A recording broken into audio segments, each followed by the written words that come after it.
Hello, I am Davina, and hello to all of you bold, beautiful, brilliant, and evolving souls. And welcome to all of the new subscribers.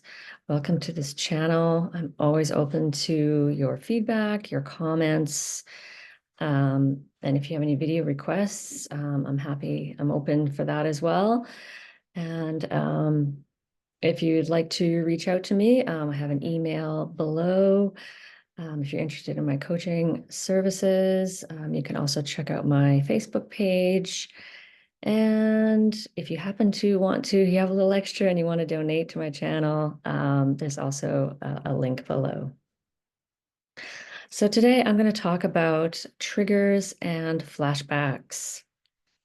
So I was thinking of sort of an analogy this morning about like when we repress our emotions in our childhood. You could think of it as you could think of our, every time our parents do something hurtful, that we have a wound. And it's not a physical wound, but if you could imagine it, that it would be a physical wound, something like a scratch or something, a bruise on your skin. Let's say it's like tiny daggers really being abused by a narcissist. So you put a Band-Aid on top, that's like the repression, the Band-Aid on the top of that cut. And I believe we have like thousands and thousands of these, depending, of course, on how abusive and how neglectful your parent or parents were. And so you could think of your emotional body as being, covered in these wounds and in these Band-Aids that we have had to just sort of temporarily cover up these wounds in order to sort of get through the childhood. And then later on, once we get to that place of safety and some stability in our life, then, these wounds begin to like reopen. And so I kind of imagine a trigger as something that lifts off that Band-Aid, and that wound is just, waiting to be healed. And so a trigger, as horrible and as hellish as triggers can be, the they're actually there to help us heal. The only way we can heal is by reopening that wound and feeling that emotional pain, if that makes sense. It's just like someone who, I think sometimes like people like break their arm and then the doctor has to like re-break it to actually fix it or whatever. It's sort of like that we actually have to, open those wounds and then allow the feeling that we never felt in our childhood, that we now have to feel that feeling in order to heal. So triggers reopen these wounds, and then we have, of course, a flashback, and we've just gone back in time, except we're present. We're in the present, except emotionally, mentally, we've gone back, 2 decades or 4 decades into the past, and we are literally re-experiencing those moments of whatever was happening. We are reliving that childhood hell. So it is a horrible experience, especially, of course, if you're trying to go about your everyday business and triggers are just flying at you left and right, and, trying to get through a day is just sometimes a slog, and or most of the time a slog. And so unfortunately, what we have to do, or not have to do, but what automatically happens is we subconsciously somehow attract the triggers that we need in order to have these wounds reopened, so that they can heal. And can be incredibly frustrating, especially in the beginning. And it's just like, what is going on? Like, why am I having to attract another narcissist in my life? And it's like, and just be maddening. I remember I started a job right after COVID and I thought I was doing quite well and I'd healed quite a bit. And then here I was like facing this narcissistic boss that was bringing up so much stuff. But I realize now looking back, I can see how that was so vital to my healing. But in the moment, in the thick of it, it was horrible, you know. Um, so this process sucks. It beyond sucks, but it is the only way, and it is inevitable. These flashbacks and the triggers are inevitable, and I think it's important to know that, not to bring on like a feeling of hopelessness, but to um, to realize that it's not within our control, that it is going to happen, and eventually I'm thinking will be a good thing, right? That we'll be able to look back and see like how that all this stuff has brought us to a place of more peace and more groundedness and, maybe even joy at some point. So triggers can be something like really obvious. And, for example, your boss criticizes you and you feel angry and you feel scared or you feel um, just really frustrated.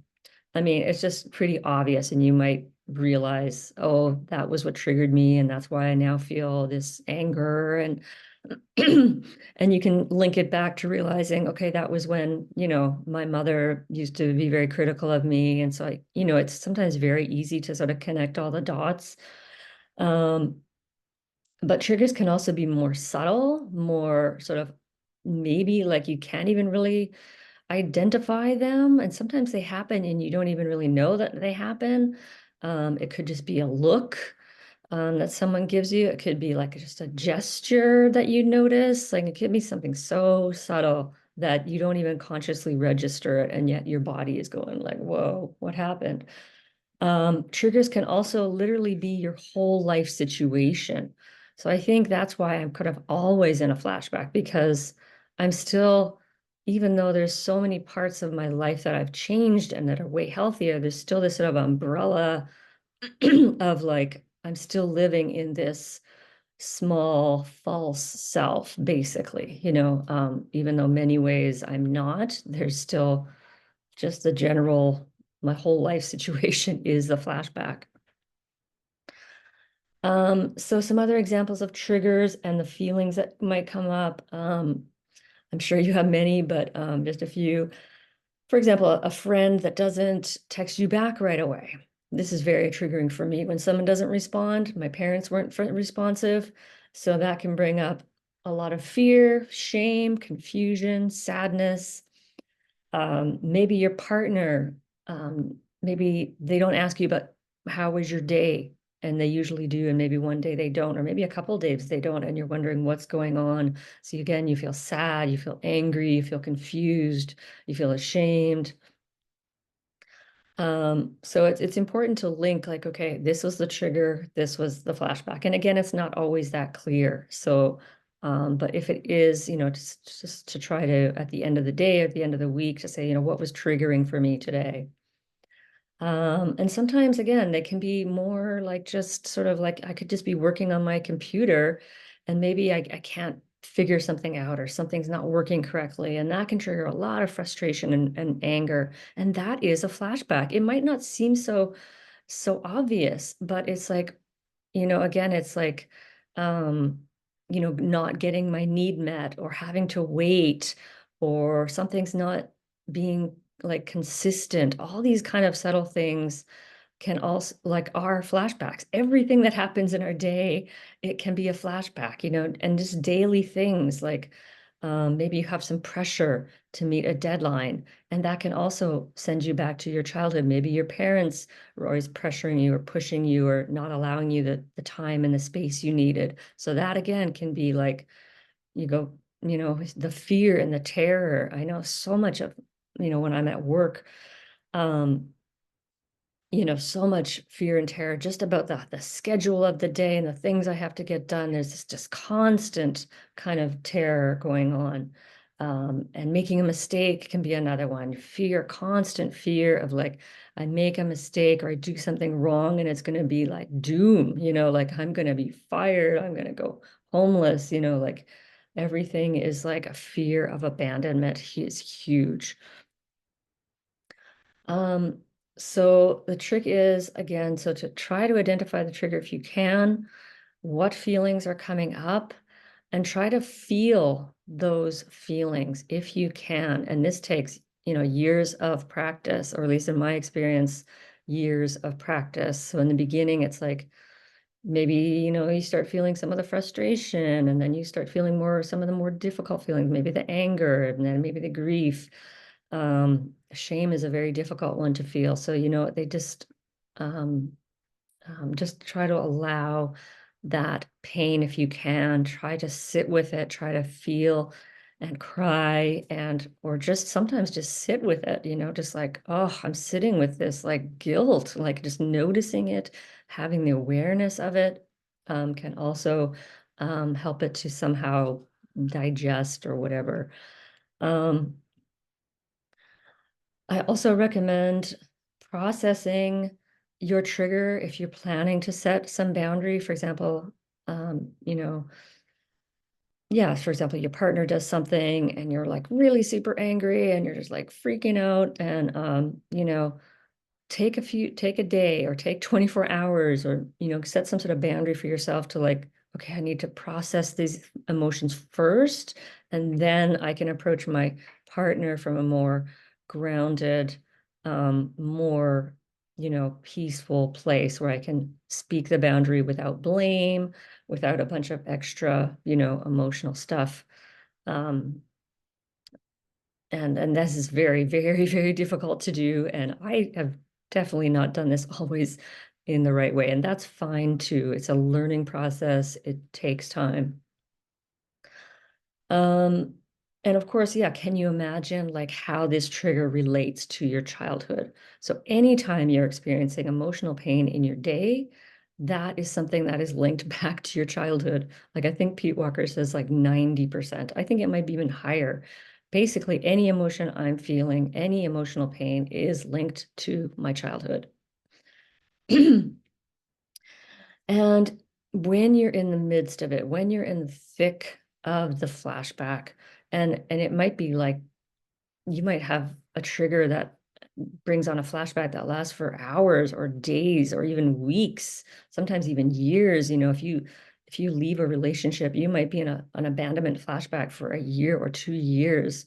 Um, so it's important that somewhere in part of your brain, or that you keep that little sense of awareness that this is a flashback, even if in those moments you're being completely like kind of consumed, overwhelmed. It just like you can't even feel like you're anything else but this emotional pain. But try to, even if a small part of you can remember that this is a flashback and this is not really reality, like um that I am re-experiencing my childhood so that I can heal. I mean, it doesn't seem like that in the moment. It just seems hellish. But I think that's one thing that sort of kept me going, is that the part of me understands that this is the process. And just keep getting up the next day. I think that's all we can do, is just keep getting up, keep feeling the feelings, keep feeling the pain and the grief, and keep going. So anyway, I hope this brought you some sort of insight or validation today. Always welcome any questions or comments below. And as always, I'm wishing you so many blessings on your journey of healing and awakening. And I'm Davina at Boldness Blooming. Thank you for watching.